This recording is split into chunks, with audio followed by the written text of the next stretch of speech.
Gloria a Dios. Bien, el domingo pasado comenzamos a hablar de los 7 aspectos de la iglesia y que el apóstol Pablo los menciona en la carta de Pablo a los Efesios. Esa carta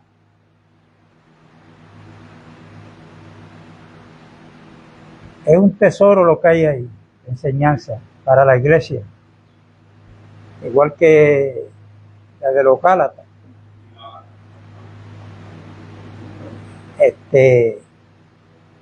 Pero el que quiera conocer más de la iglesia a través de la escritura, el consejo mío es que escudriñe todo lo más que pueda la carta de Pablo a los Efesios. Le mandamos un abrazo a los hermanos que se reúnen en Sigolaja. Ellos le están mandando saludos a todos nosotros y hoy le devolvemos ese saludo y un abrazo a la distancia a los hermanos que están allende los mares.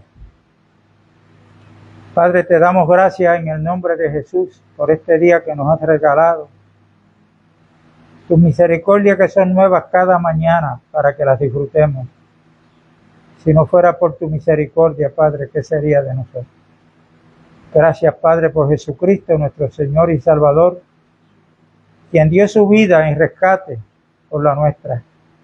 Gracias por la sangre derramada de Jesucristo, la cual con ella ratificó el nuevo pacto, el pacto del Espíritu, donde está establecido sobre más y mejores promesas.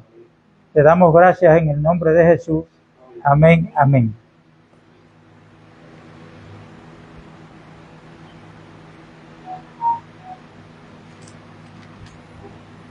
En el capítulo 2 de Efesios, verso 19, lo leemos, dice: así que ya no sois extranjeros ni advenedizos, sino conciudadanos de los santos y miembros de la familia de Dios. O sea, que la iglesia, todos aquellos que hemos nacido de nuevo, que pertenecemos al cuerpo de Cristo, no solamente somos el cuerpo, sino que también somos la familia de Dios. O sea, uno tiene que darle pensamiento a esto. Somos. Ahí nos dice Pablo, yo soy, hablando en singular, habla en plural. Dice, somos la familia de Dios. ¿Por qué somos en plural?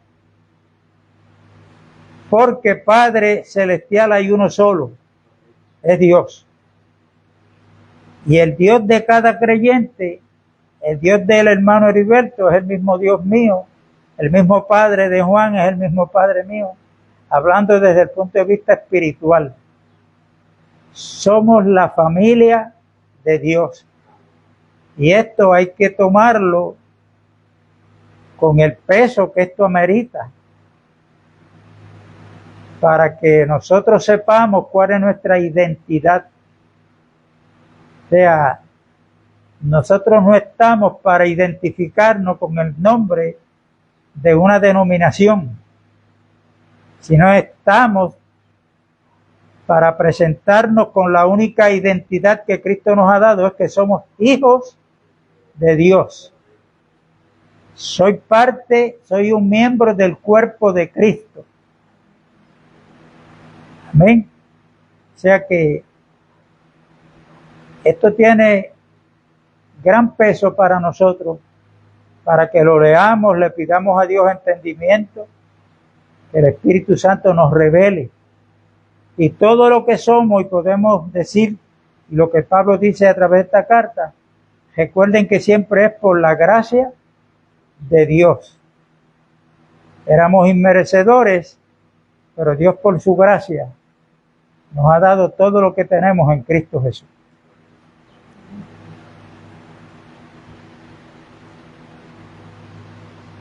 La familia de Dios.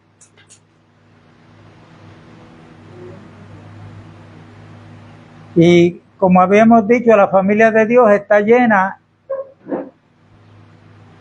para disfrutar de la vida de Cristo.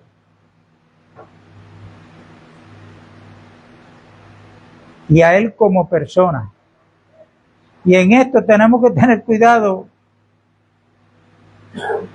porque no es que Cristo tiene vida para darnos, es que Él es la vida. O sea, si lo tenemos a Él, pues tenemos la vida eterna. Hay algo, yo lo mencioné creo en la reunión pasada, que nosotros debemos dar gracias a Dios y ver con detenimiento el plan de Dios, porque cuando Dios creó al primer hombre, Adán, sopló en su nariz aliento de vida y fue el primer hombre un alma viviente. En el nuevo pacto, Pablo dice escribiendo a los Corintios que el que se une al Señor, un espíritu es con Él. Hay un cambio ahí. Adán, para poder haber participado de la vida eterna, tenía que ir y comer del árbol de la vida que estaba frente a él. Comió del árbol prohibido. Él aborta el plan que Dios tenía para con él, y ahí nos ponen una derrota total a toda la humanidad, porque Adán era el representante de toda la humanidad ante Dios. Y por eso es que en nosotros, el ser humano, queda inyectado, lo que hablamos en la reunión pasada, el germen del pecado. Cuando un hombre o una mujer se convierte a Cristo, cree en el Evangelio, es porque le ha creído a Dios. La primer lucha que tiene para entrar en la voluntad de Dios, y esto es bueno explicarlo, porque puede que para muchos venga la duda. Bueno, ¿soy salvo o no soy salvo? Y es que la primer lucha que tiene un hombre o una mujer cuando se convierten a Cristo es con la carne. Eso está ilustrado en el Viejo Testamento. Si usted lee el capítulo 17 del libro de Éxodo, usted va a ver que cuando el pueblo de Dios, que fue redimido allá en Egipto por la sangre del Cordero, pasa el Mar Rojo por orden de Dios, y cuando fue camino al desierto, se encontró en el camino con un rey que se llamaba Amalek. Y cuando Amalek vio al pueblo de Dios que iba a pasar por su territorio, se lo prohibió. No le permitió pasar por ese camino, donde él era el que mandaba. Y Amalek, Dios pronunció sobre él de que Amalek no iba a tener vida perdurable, sino que Dios lo iba a llevar a la exterminación por completo. Y Amalek es tipo de la carne. Cuando un hombre o una mujer se convierten, hay que enseñarle, porque la carne se quiere seguir manifestando todo aquello que está en contra de la voluntad de Dios. Y ese es un enemigo que no está fuera de nosotros, está en nosotros, camina con nosotros. Por eso es que en Gálatas 5 Pablo habla de la lucha de la carne y del espíritu. Y esta es una enseñanza básica para enseñarle a los nuevos convertidos y aún a los que llevan mucho tiempo reuniéndose, que no entienden, que no escudriñan, que no buscan, pues se les hace difícil. Y por eso es que usted los ve pidiendo oración, Hermanos, oren por mí porque el diablo me tiene, no me saca el guante de la cara. Cuando no se dan cuenta, porque no ha sido enseñado, no han aprendido que quien está en contra de que tal hermano haga la voluntad de Dios es la carne que se quiere manifestar. No hay razón para que la carne se manifieste en el pecado, porque el pecado es una ley, la ley del pecado que mora en nosotros. Para eso Dios nos dio una ley que es superior a la ley del pecado, la que está en Romanos 8:2, la ley del Espíritu de vida en Cristo Jesús, que me ha librado de la ley del pecado y de la muerte. Por eso es que nosotros tenemos que renovarnos en el espíritu de nuestra mente cada día para entender estas cosas, porque en nuestro diario vivir tenemos que citar la palabra. Cuando vienen esas manifestaciones que uno sabe que están en contra de la voluntad de Dios, ahí uno tiene que usar el alma poderosa que nos dejó el Señor, que fue la que Él usó cuando fue llevado al desierto para ser tentado por Satanás. ¿Qué fue lo que Cristo usó? ¿Cuál fue el arma? La palabra. Escrito está. Escrito está. Escrito está. Entonces nosotros, si no tenemos conocimiento de la palabra de Dios, pues no vamos a poder usar esa alma, como en la armadura que Pablo habla en Efesios 6, que dice que debemos tomar la espada del Espíritu, que es la palabra de Dios. La espada, una espada corta, es peligrosa, corta por ambos lados. Entonces nosotros con la espada del Espíritu, que es la palabra de Dios, cortamos, eliminamos toda tentación antes de que se manifieste. La tentación no es pecado, pero si cedemos a la tentación, si cedemos a la carne, a los deseos de la carne, ahí es el problema. Entonces tenemos que renovarnos en el espíritu de nuestra mente, y por eso es que la Biblia nos aconseja, si estamos en el espíritu, andemos por el espíritu.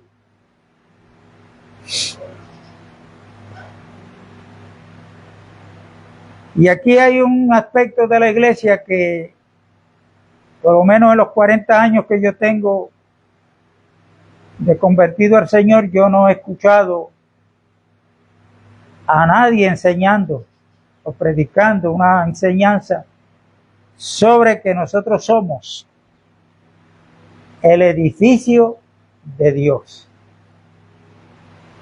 Y eso está en el verso 21 de Efesios 2.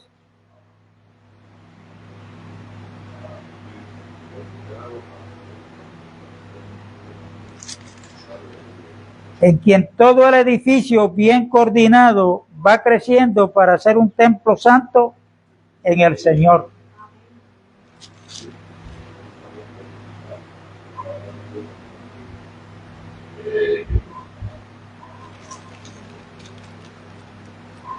Esta palabra hay que detenernos un poco, dice en ella, dice, en quien todo el edificio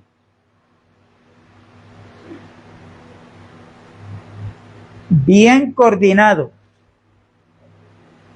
va creciendo para ser un templo santo en el Señor. Ahí hay otro aspecto de la iglesia que es morada de Dios en el Espíritu.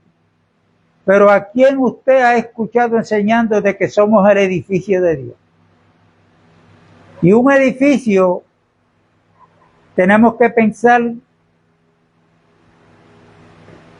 que tiene un comienzo que es en la zapata, el fundamento, y luego comienza la edificación. La iglesia como edificio de Dios tiene que ser edificada, pero para ser edificada tiene que ser y estar bien coordinada. ¿Qué quiere decir eso? Cuando uno lee a Primera de Corintios, capítulo 12, ahí vamos a ver y a entender que el mismo apóstol Pablo que escribe a los Efesios es el que le escribe a los Corintios, que nos está hablando en el día de hoy a nosotros. En 1 Corintios habla de los ministerios, pero habla de los dones del Espíritu y habla de las funciones de cada miembro. Por eso es que cada miembro que pertenece al cuerpo de Cristo le debe orar al Señor y preguntarle: ¿en qué parte del cuerpo tú me has ubicado a mí? Porque la iglesia como edificio, como cuerpo, cada miembro tiene una función. Pero esa función no es para bien de esa persona.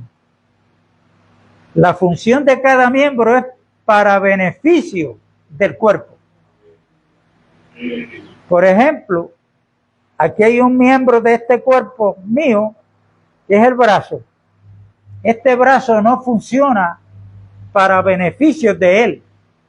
Él hace su función para beneficio de todo el cuerpo. Así también la iglesia, como edificio de Dios, tenemos que hacer énfasis en esto para que los hermanos entiendan, le oren a Dios y le pregunten.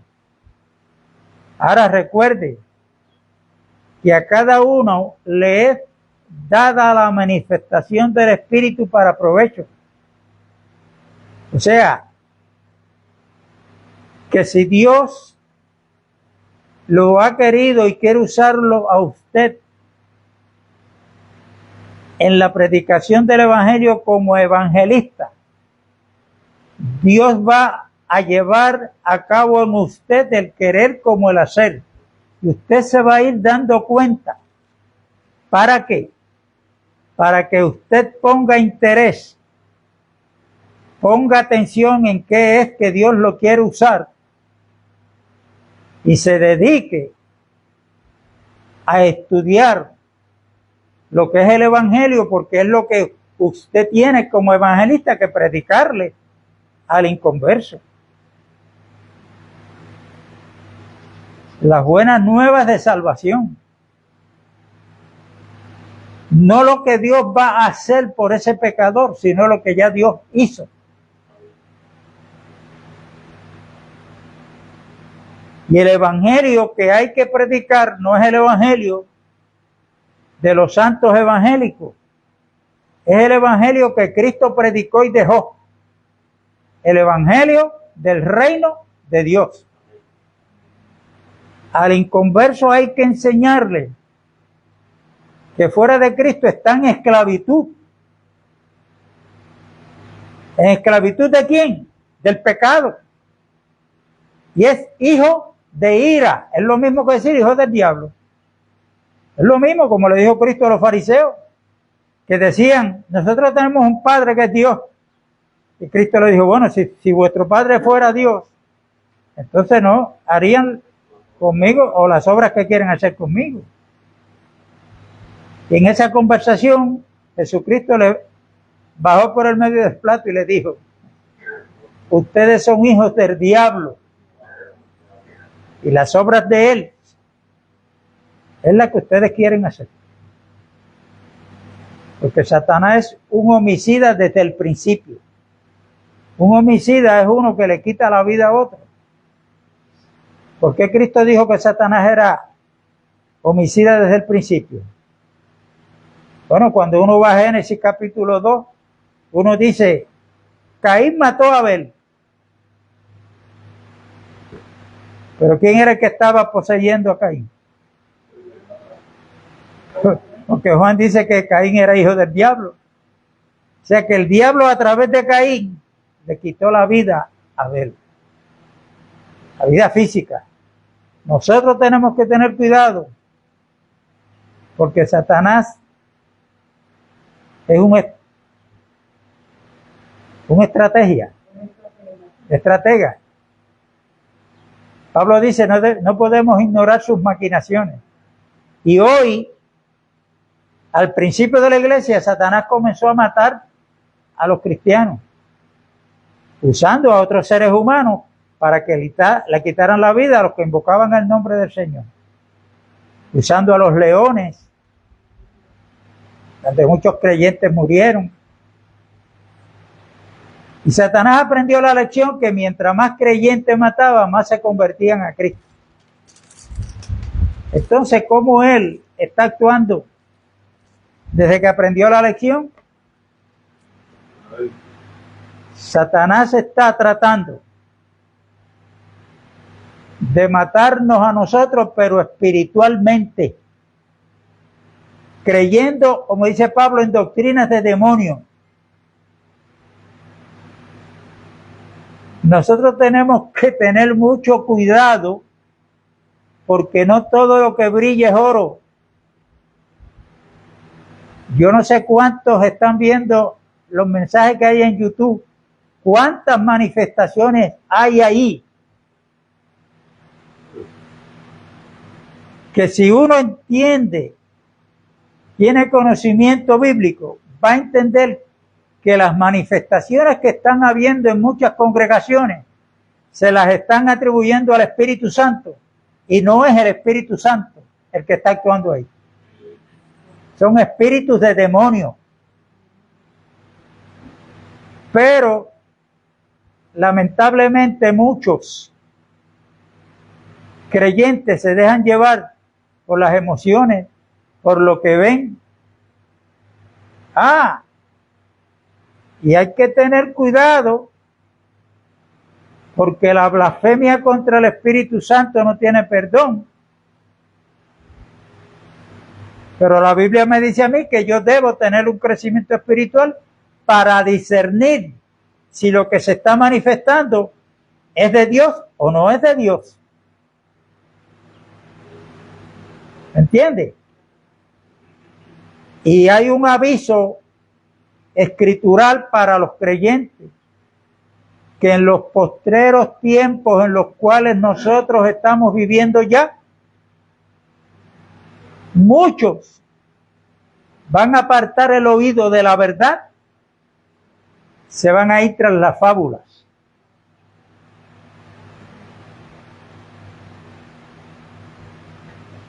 Y en esto hay que tener mucho cuidado porque este es el tiempo que nos ha tocado vivir. Y por eso es que como edificio de Dios, como cuerpo de Dios, que somos la iglesia, tenemos que cuidarnos los unos a los otros. Hoy existe, se está manifestando en muchos pastores y creyentes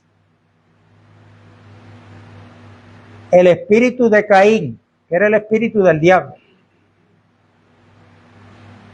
Cuando Dios le pregunta a Caín, ¿dónde está tu hermano Abel?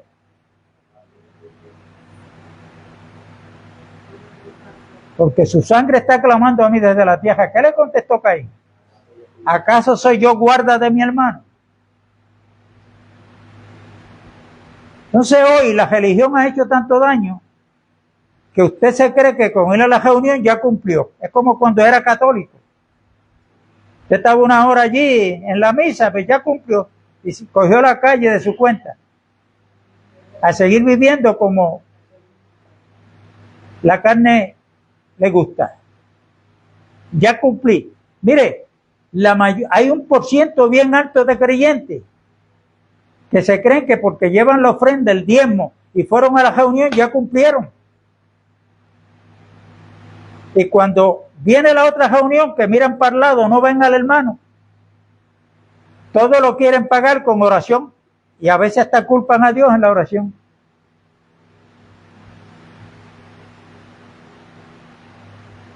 Y piden en la oración, Dios provee, mira, para este hermano que le falta esto. Pero ¿y dónde está el cuerpo? Cuando hay un hermano que está en extrema pobreza, y para dar un ejemplo, y le llegó el bill de la luz y no lo puede pagar. ¿Ah? Pues vamos a orar a Dios porque el hermano tiene el bill de la luz que no lo puede pagar, para que Dios provea.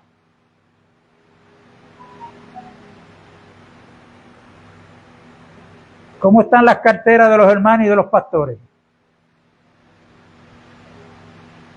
Dios va a proveer a través de cada miembro.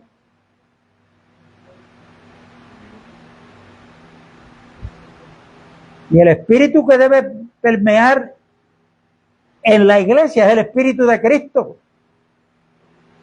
Juan 17 le dijo al Padre, Cristo le dijo al Padre, Padre, los que tú me diste, yo los he guardado hasta el fin. Y se comprometió a estar con nosotros hasta el día final que estemos aquí en esta tierra. Mateo 28. Se comprometió a no abandonarnos. Y en nosotros, la iglesia, los creyentes, el cuerpo de Cristo, el edificio de Dios, la morada de Dios, ahí es que tiene que estar manifestándose el Espíritu de Cristo. Faltó un hermano porque está enfermo, yo me tengo que preocupar por él. Si por alguna razón no puedo visitarlo, pues por eso le hablé del teléfono. Pero si no nos estamos preocupando los unos por los otros, tenemos que entonces examinarnos a nosotros mismos. Le estoy diciendo esto a los que están aquí presentes y a los que me están viendo y oyendo a través del video.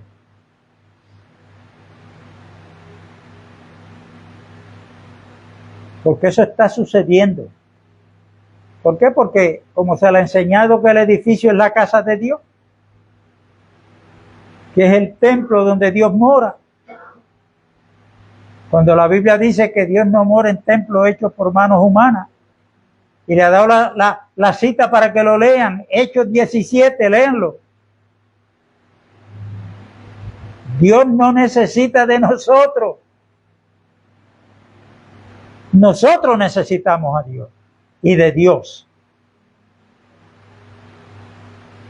Entonces, por estas enseñanzas, la iglesia, que debe ser columna y baluarte de la verdad, se ha convertido en fomentar la mentira. Pregúntele a un hermano que está en la denominación, ¿para dónde tú vas el domingo a las 9 de la mañana? ¿Qué es lo que te dice? Pues voy para la iglesia, o voy para el culto. Y hablan porque eso lo han aprendido. Son conductas aprendidas que no buscan, no escudriñan. La palabra culto es todo aquello que voluntariamente el ser humano le brinda. Puede ser a un dios pagano, a una estatua, a un carro, a una casa.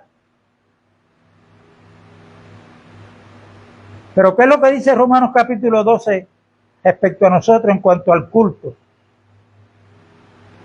Que presentemos vuestros cuerpos en sacrificio vivo y santo, que es nuestro culto racional, o sea, el culto con razón.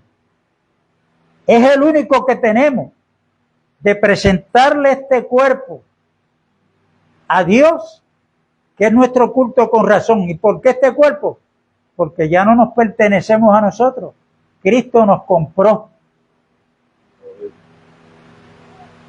con su preciosa sangre, le pertenecemos a Él. Amén.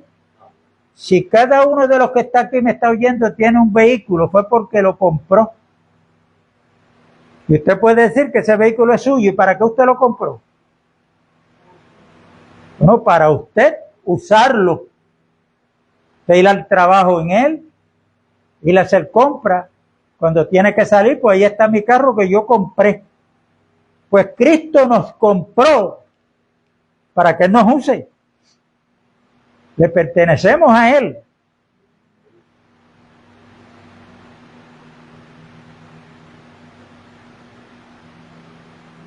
Y recuerden que nosotros como cuerpo, como iglesia, nosotros tenemos, cada creyente que ha nacido de nuevo tiene la misma unción que tiene Cristo. Si no lo cree, léase la primera epístola de Juan. Y yo digo esto porque hay que tener cuidado. Hoy se quiere hacer diferencia entre el pastor y los creyentes. Porque para muchos el ungido de Dios es el pastor. Y muchos pastores le meten miedo a los hermanos y a aquel que quiere estar en contra de él. Cuidado con el ungido de Dios. ¿Ah? ¿Y de dónde están sacando eso? Bueno, cuando David estaba siendo perseguido por Saúl, hubo un momento en que David encontró a Saúl en una cueva durmiendo. Estaba dormido. David allí tuvo la oportunidad de que con la espada allí cortar el cuello a Saúl. Pero aunque Saúl era un enemigo de David, ¿sabe lo que hizo David? Porque los que andaban con él, aquí tiene la oportunidad. Aquí tiene la oportunidad. ¿Y qué dijo David? Líbreme Dios de yo poner las manos sobre el ungido de Dios. Y Saúl no fue puesto por rey por la voluntad de Dios, fue porque el pueblo lo pidió. Pero David lo consideraba, siendo el rey de Israel, como el ungido de Dios. Y de ahí es que sacan esa palabra. Y David lo que hizo fue que le cortó parte de la vestidura de Saúl y la guardó. Y después en otra ocasión se le enseñó, mira, cuando tú estabas en la cueva allí dormido, si yo hubiese querido, mira, estabas en mis manos. Sin embargo, no lo hice. Y ahí es que sacan eso. Pero cuando usted lee Efesios 4, hablando de la unción, que es el Espíritu Santo, dice que cuando habla de la unidad del Espíritu, que dice que es un solo Dios, un solo Señor, un solo cuerpo, una sola fe. ¿Qué más? Un solo Espíritu. Un solo Espíritu. Juan en su primera epístola dice a los creyentes, mas nosotros tenemos la unción del Santo. No hay un espíritu para él y otro para nosotros y otro para aquel. No, es uno solo. De que él nos use en diferentes funciones, ahí es que está la diferencia. Ahí es que está la diferencia. Pero todos somos ungidos por el mismo espíritu. Para morada de Dios y un edificio tiene que ser edificado. El apóstol dice ahí que esa edificación es sobre el fundamento de los apóstoles y profetas, siendo la principal piedra del ángulo Jesucristo mismo.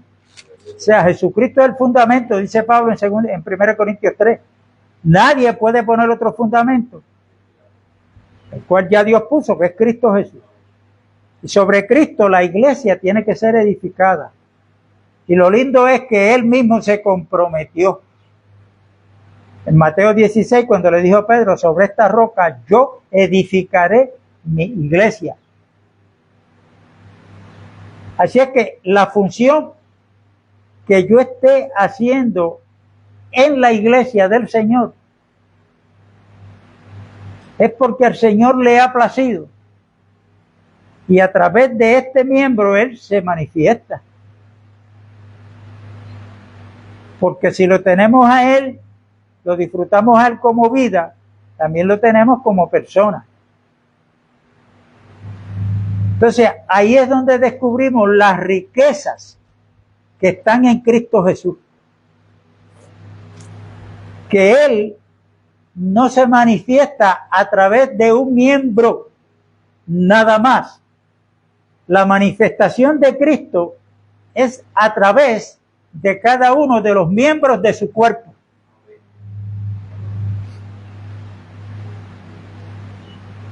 Qué interesante es saber esto. Ahora, saber esto es una cosa y ponerlo en práctica es otra. Practicarlo es otra. Porque hay muchos predicadores que usted los escucha y vaya, tremenda palabra que tiene ese hermano, ese pastor. Bueno, por ahí se quedó en palabras. ¿Dónde está la acción?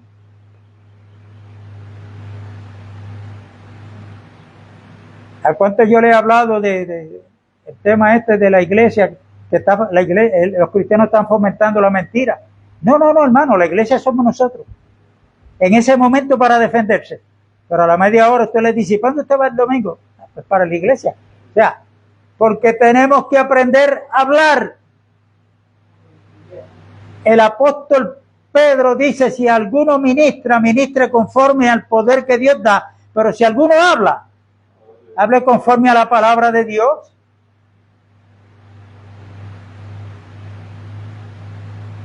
Y una de las cosas que cuando un niño nace del vientre de una madre, ese es en el nacimiento físico, se le enseña a gatear, luego viene el aprendizaje de aprender a caminar, y después, ¿cuál es? ¿Los enseñamos a qué? A hablar. Los vamos enseñando a hablar. Hermano, en la vida espiritual es lo mismo. Por eso es que Jesucristo lo que mandó a hacer, la encomienda es hacer discípulos. Porque un discípulo es aquel que aprende de su maestro, y nuestro maestro es Cristo Jesús. Y el discipulado que se daba para el tiempo de Cristo no es como nosotros hoy lo entendemos. Pueden haber enseñanzas del discipulado a una congregación que hay 500 miembros, 200, 300. Se le dio esa enseñanza del discipulado, pero el discipulado en los tiempos de Cristo no era así. Cuando en los tiempos de Cristo alguien veía que Juan el Bautista era un maestro, voluntariamente se unieron a él para ser discípulos de Juan. Pero no era para estar 1 hora o 2 con Juan. Era que ellos se unían con Juan para vivir junto con Juan, para seguir aprendiendo de su maestro, que era Juan. E inclusive vivían juntos en el mismo lugar. Por eso es que cuando Cristo llama a los 12, la palabra que le dijo fue, síganme. Y donde iba Cristo, allí estaban ellos. ¿No era que Cristo tenía una reunión semanal con ellos? Por eso es que cuando van a escoger el sustituto de Judas, ¿qué dijo Pedro? Tiene que ser uno que haya estado con nosotros en la entrada y en la salida del Señor. O sea, tiene que conocer, no de oídas, sino que estaba ahí diariamente con los discípulos que estaban junto con el Señor.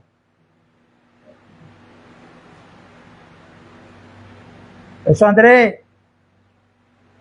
le dijo, ¿dónde vive, Señor? Y le dijo, sígueme.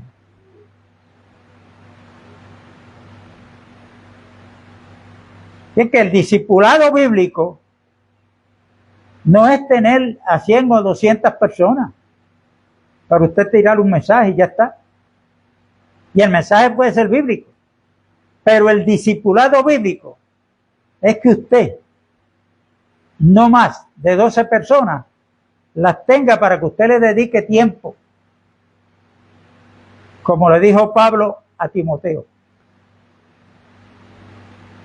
Lo que tú has visto, lo que tú has aprendido, lo que tú oíste de mí, esto yo te ordeno, que tú hagas lo mismo con hombres idóneos. Pablo, Timoteo, ahora Timoteo tiene que buscar y llevar a cabo lo que vio en Pablo, lo que aprendió de Pablo, lo que oyó de Pablo. Que estos a la vez sean hombres idóneos para que capaciten a otros. Ese es el discipulado y esa es la multiplicación. La multiplicación del reino. Pero ¿cuál es la visión de la religión? La visión del religioso es tener un local y que mientras más vengan ahí, más contentos están, aunque no se conozcan. Y si los que hay no caben en el local, bueno, pues hay que ampliar el local. Parece que hay congregaciones que usted los ve, que tienen sobre 1000 personas. Yo estuve en una emisora radial en Orocovi una vez. Y allí estaba un hermano terminando su programa que era cristiano. Tenía 2 que había invitado para que dieran sus testimonios. Y cuando le pregunta a uno de ellos que quién era su pastor, donde se congregaba, le dijo: mi pastor es Torres Ortega. Y cuando le dijo al otro: ¿y dónde usted se congrega y quién es su pastor? Él le dijo: pues yo me congrego en la 167 con Torres Ortega. El mismo pastor de este era el mismo pastor de este otro, pero no se conocían. Se conocieron allí en la emisora ayer.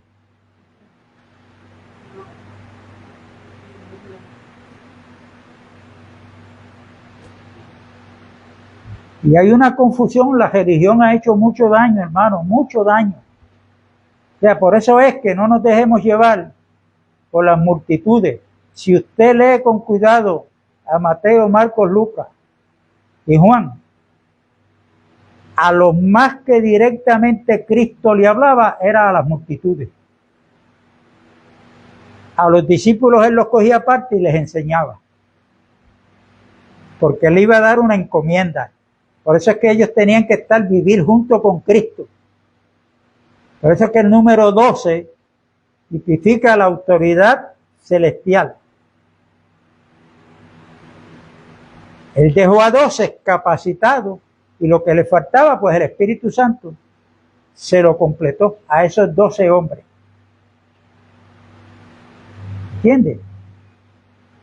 Y así el Evangelio se fue propagando, los discípulos se fueron multiplicando hasta el año 325 en adelante, donde la iglesia cayó en lo que hoy conocemos como Pérgamo. Es que la iglesia se casa con el mundo y el mundo se une a la iglesia, y ahí pues hay muchas cosas que se practican en las denominaciones que no son bíblicas. Mire, cuando yo me convertí, yo me recuerdo que cuando yo entraba al local de reunión, tenían los caballeros aparte, los hombres aparte y las mujeres aparte. El lado izquierdo para los varones y el lado derecho para... Aún ahí hay división.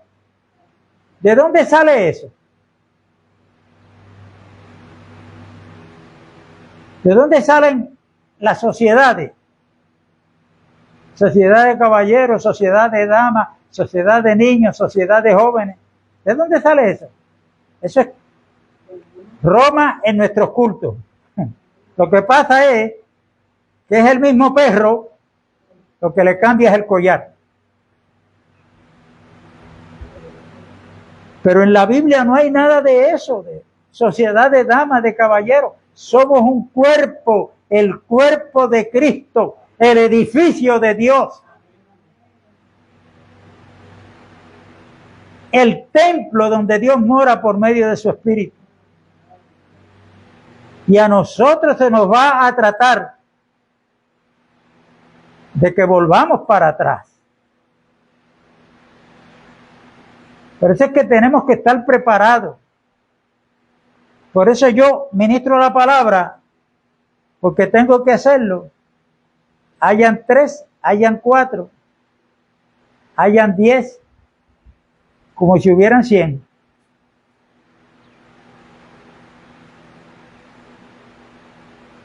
La vida nos está poniendo en una situación que ya hoy las mujeres no quieren dar a luz. ¿Por qué? Porque la vida está muy cara. La vida está muy cara. Ahora, en esta forma de vida que estamos viviendo, ¿verdad que no es lo mismo un padre ser responsable por 3 hijos, de darle lo que esos 3 hijos necesitan, a otro que se casó y la mujer tiene 10 hijos y piensa tener 2 más para tener la docena? No es lo mismo, por mejor cocinera que una mujer sea, cocinar un arroz junto con habichuelas para 3 personas que para 20 personas. No es lo mismo. Es la misma cocinera, el arroz va a ser el mismo, pero el sabor va a cambiar en algo. Para ella va a ser más difícil. Entonces hoy no se tienen a 10 o 12 para discipularlo. No, lo que yo quiero es tener en mi congregación 500, y esos 500 vamos por más, hasta que lleguemos a 1000, y hay congregaciones que tienen 5000 en esa reunión y se ven por los videos. ¿Y a qué van ahí? Pues a oír una palabra que se le predica, y cuando usted entra en conversación con ellos, usted les dice: ¿qué se predicó? Bueno, déjame. Ay, es que yo no memorizo, yo no tengo la habilidad de memorizar. Es que ponen excusa. Es porque esa no es la palabra que Dios va a respaldar. Esa no es la palabra que Dios le va a dar el crecimiento. Dios le va a dar la palabra, le va a dar el crecimiento a la palabra. Es en aquel edificio que, como dice aquí, que está bien coordinado.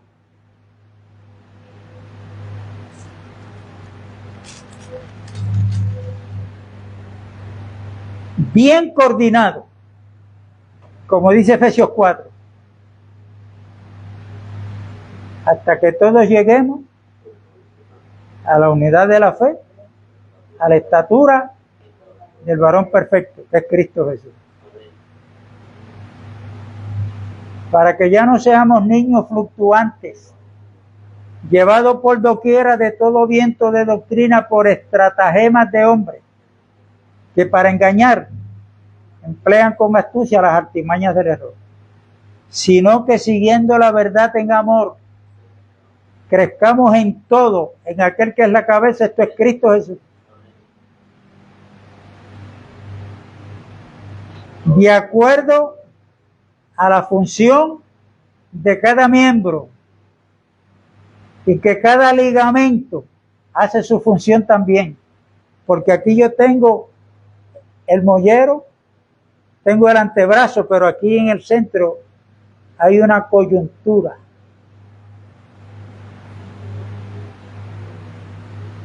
Hay una coyuntura. Todos esos son miembros del cuerpo. Bernabé le pusieron Bernabé porque eso significa hijo de consolación. Y Bernabé sirvió de coyuntura para el apóstol Pablo, porque los apóstoles que estaban en Jerusalén, Pedro, Juan, Santiago, no creían en el apostolado de Pablo. Era un perseguidor de la iglesia. ¿Y quién fue el que sirvió de coyuntura para Bernabé? Bernabé. Hay veces que Junito habla con alguien allá en la calle, se presentan unas situaciones donde él pues todavía no, ¿verdad? Pero entonces lo refiere. Yo voy a llamar a mi papá. Ahí está la coyuntura trabajando, funcionando. ¿Eh? Y esto es la función del cuerpo. Así que damos gracias a Dios y un abrazo a la distancia a todos los que se han conectado. Blanca Pérez,